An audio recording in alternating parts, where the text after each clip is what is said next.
Back here on One, New York's longest-running sports call-in show. He is a fantasy football analyst and member of the Fantasy Sports Writers Association Hall of Fame. You can check out his weekly fantasy rankings on SI.com and listen to him weekdays 8 to 10 Eastern on Fantasy Dirt on Sirius XM Fantasy Sports Radio, and follow him on Twitter at Michael_Fabiano. Fabs, thanks so much for doing this. DeLuca, anything for you, pal. You got the radio voice, man. I mean, listen, we joke around sort of when you're doing a thing with SiriusXM. Got the radio voice, got the Kevin Bacon looks. This kid's going places, man. Yeah, I'm happy to be joined with you guys. Well, thank you. We appreciate that. So before we talk fantasy, I'm going to have to get into the Dallas Cowboys. How disappointed are you in them right now? And particularly, how do you feel about the lack of response from the team after John Bostic's hit on Andy Dalton last weekend? Yeah, on a scale of 1 to 10, 10 being the most disappointment, I'm probably about a 40, 50. Because the Cowboys come into every single season with such high hopes because the talent's there, right? At least we think the talent's there. Maybe it's not. I don't know. But this season's been a mess. And, injuries have been a real problem across the league this season. I don't know if it's no preseason or whatever the case may be. So you lose Dak like that. I mean, that's going to break your back. And the offensive line is shot to hell, right? I mean, you don't have Tyron Smith out there. You don't have Lyle Collins out there. Zach Martin got hurt. Joe Looney's been hurt. Maybe things will get better once those two guys get back, but the offensive line is still compromised at this point. And the defense is terrible, historically bad. They're giving up more points on the defensive side than any team in the National Football League.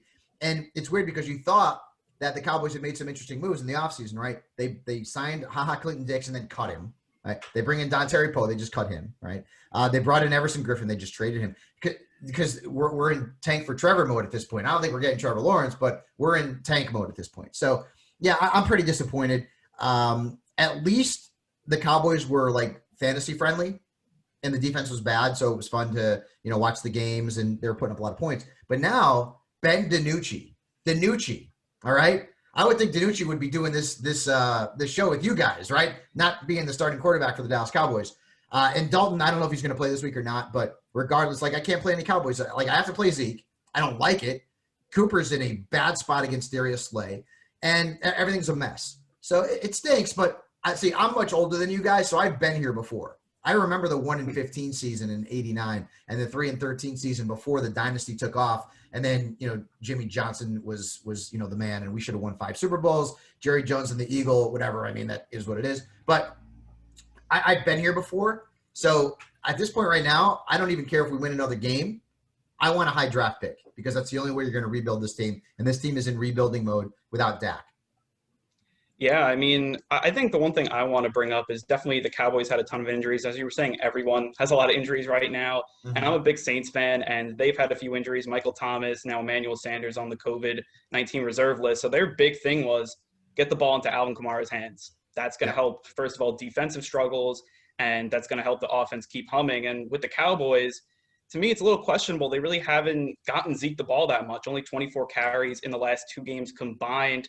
Do you feel like that's definitely something that on play calling? Do you feel like that can get changed or, stuff like that? It's game script. We stink. I mean, when you're getting blasted in the second half, you can't run the football, right? Yeah. And Zeke's a pretty good pass catcher too. But a couple of weeks ago against the Cardinals, they were throwing the ball a ton to CeeDee Lamb in that game. Yeah, and Zeke just doesn't look right, man. I mean, I don't know if he's a little overweight. He's not motivated because there's no Dak. I have no idea. I have no clue. I feel like the Cowboys are going to regret giving him that big salary, and maybe they already do. I'm not sure. But that's why, offensive line, right, that's an issue.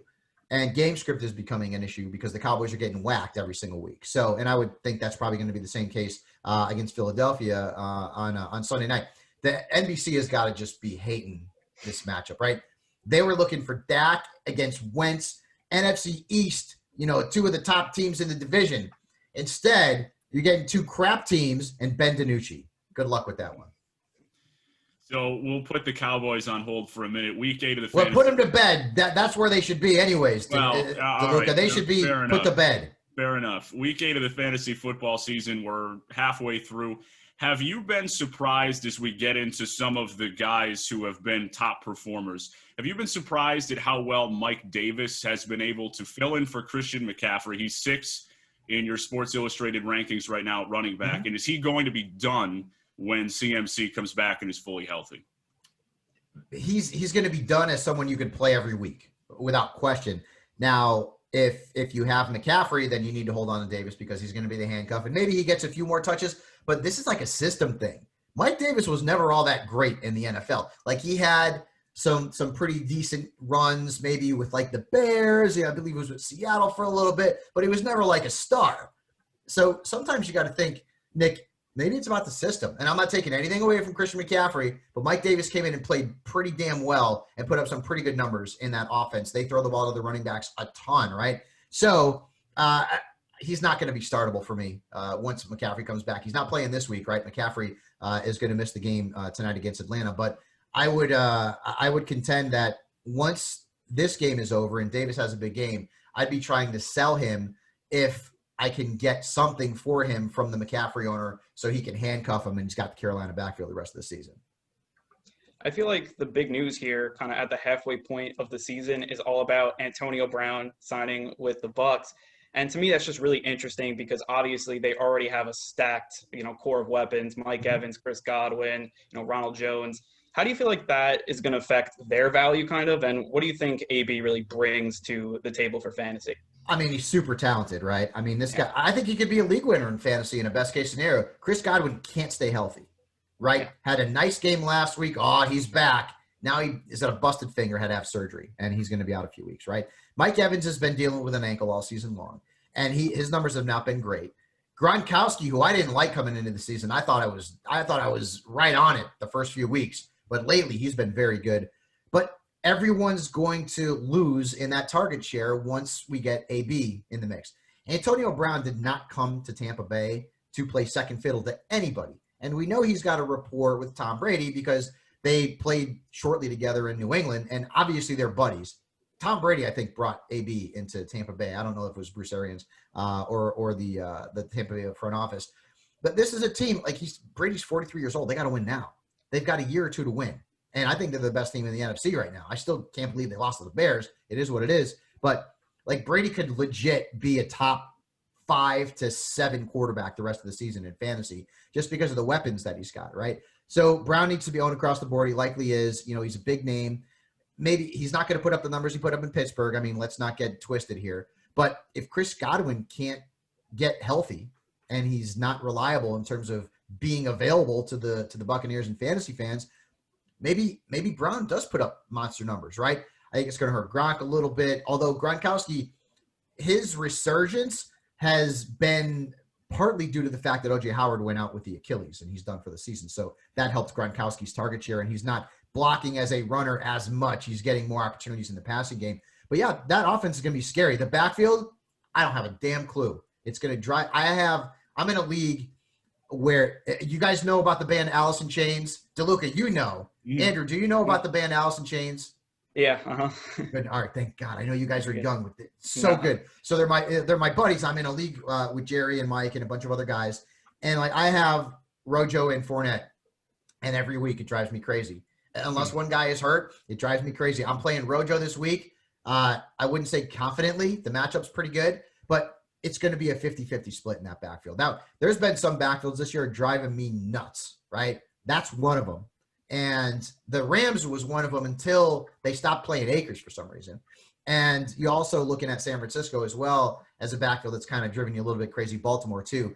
Maybe Mark Ingram is going to be out this week, and J.K. Dobbins and Gus Edwards get a bigger piece of that touch share. But so far, this backfield has been a nightmare. You touched on the Rams backfield, so I'll stay in Florida. What do you think that we should expect from Tua now that he's taking over as the starter in Miami? You have him ranked at number 23 in your quarterback rankings this week.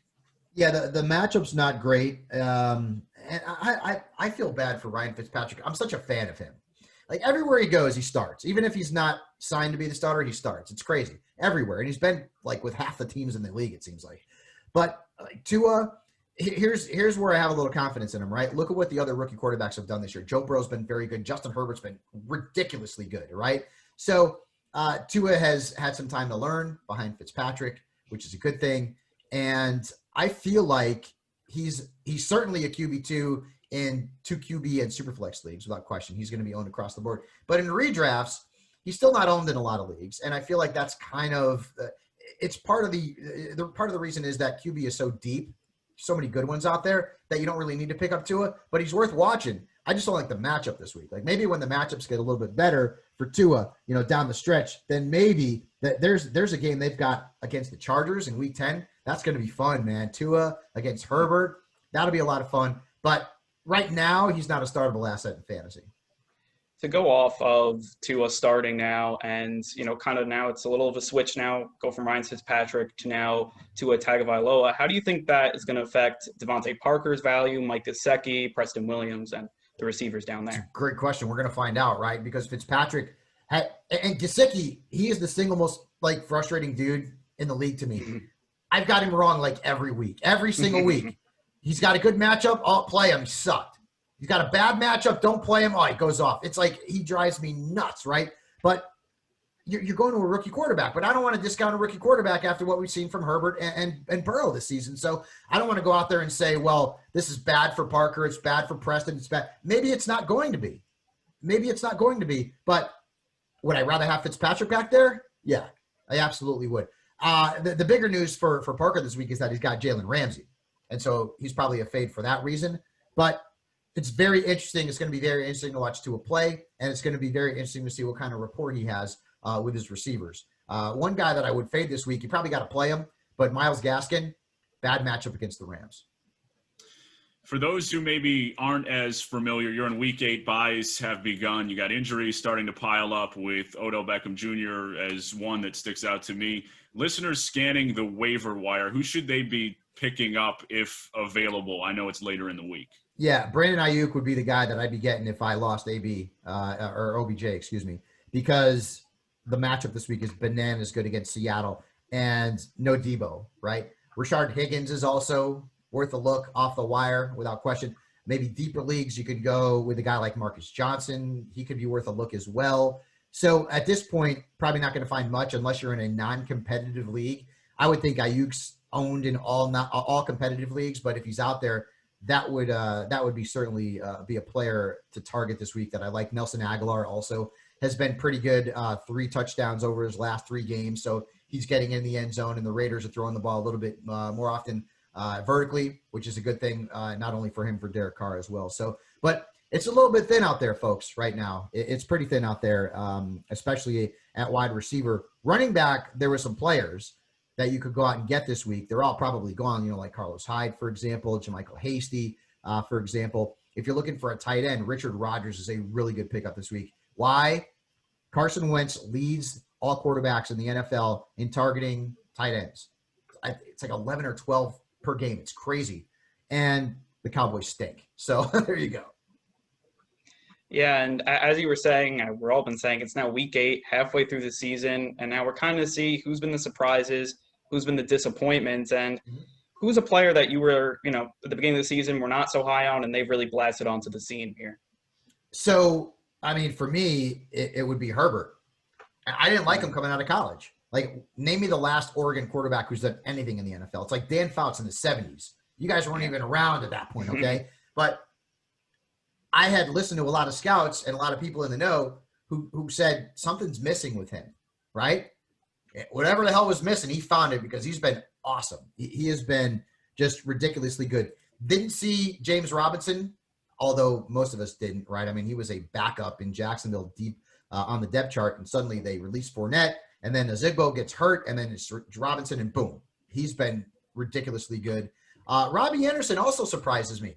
I didn't think he was going to be this good. I really didn't. And I guess I should shame myself here because anytime a player with talent leaves Adam Gase, he's got a good shot to be pretty good because Adam Gase is the worst offensive mind in the history of the National Football League. Well, maybe not the history, but at least right now. So Robbie Anderson was a bit of a surprise to me too as well. I thought that he would be like a wide receiver 3 up and down. Carolina's not a team that throws the ball deep. He's a guy who made his hay in New York in the vertical passing game. I mean, now he's emerged as a very good receiver and a top 10 fantasy player. I was going to ask you the biggest disappointment, but I know that's already T.Y. Hilton. It's all the Cowboys right now. Yeah, T.Y.'s been bad. You know who the big disappointment is for me is those Daniel Jones. I liked him coming into the season. I really did. I thought that he would be like this year's like Lamar or Mahomes. Not that he would put up huge numbers like that, but late round quarterback who would be pretty good. Average 18, 19 points per game. Now you lose Saquon, and that's going to break your back. The offensive line has had issues. And then he lost Sterling Shepard for a while. Last week, he got Shepard back and scored over 20 points. He would have had more had he not been tackled by the turf monster. The turf monster has never missed a tackle, ever. So you don't want to mess with the turf monster. Pretty embarrassing for DJ, but he's probably been my biggest disappointment. I really thought he was going to be a reliable fantasy quarterback, and he has not been that at all. Maybe things will change in the second half, but so far that one did not work out. Well, that one bled into my question because before I get you out, I need to ask you this. I'm in a full-point PPR double flex league. Should I be starting Ty Hilton versus Detroit, Traquan Smith against the Bears, or Scotty Miller on Monday night against the Giants? I need your advice here. Dude, man, I actually like I know Scotty none of them Miller. are good options. I kind of like Scotty Miller this week because Godwin's not playing, and the Giants aren't good against slot receivers. He had a big game last week. Maybe, you're chasing the points here, Fabs, but the matchup's pretty good. So, T.Y., I can't trust. He's not even the top 75 wide receiver right now. And I get it. Detroit, the matchup's right. They're going to run the ball. That's what they want to do. They want to run the football, Indianapolis. And if Jonathan Taylor goes off like I think he could, they're not going to need to throw it, right? T.Y.'s had good matchups this year. Hasn't been able to exploit them. I don't know if it's the rapport with Rivers is not there, but the offense and the way that they run that offense is not conducive to a wide receiver putting up big numbers. Just not. So if you want to play it safe, I guess you can go Ty. His floor is 8 or 9 points maybe, but his ceiling isn't very high. You get in on Scotty Miller and he has a couple of big plays for you. Well, then you're sitting pretty on Monday night. And with Chris Godwin out, I wouldn't be surprised if he gave you 5 for 75. And I don't have a lot of faith in Ty to even hit those numbers. Well, thank you for confirming what I already felt because there was no way I was starting Ty. It's always good. It's always good to get validation, right? I'm done with him. I can't do it anymore. Yeah, I like fantasy owners who have already thought it out in their heads, and maybe they come to me and be like, "What should I do?" And then say, "That's what I was going to do anyways." Good. That's what I want to hear because ultimately it's you setting your lineup that way. I was going to listen to you anyway. So if you told me to play him, I would have played him, just so you know. But I was hoping that you would direct me in a different direction, and you did. So thank you for that. Fantasy football analyst and member of the Fantasy Sports Writers Association Hall of Fame. Weekdays 8 to 10 on Fantasy Dirt, SiriusXM Fantasy Sports Radio. You can check out his weekly rankings on si.com and follow him on Twitter at Michael_Fabiano. Fabs, thank you so much for doing this. Have a good one. All right. You guys take care. Good luck and keep up the great work. We'll be back with more one-on-one right after this.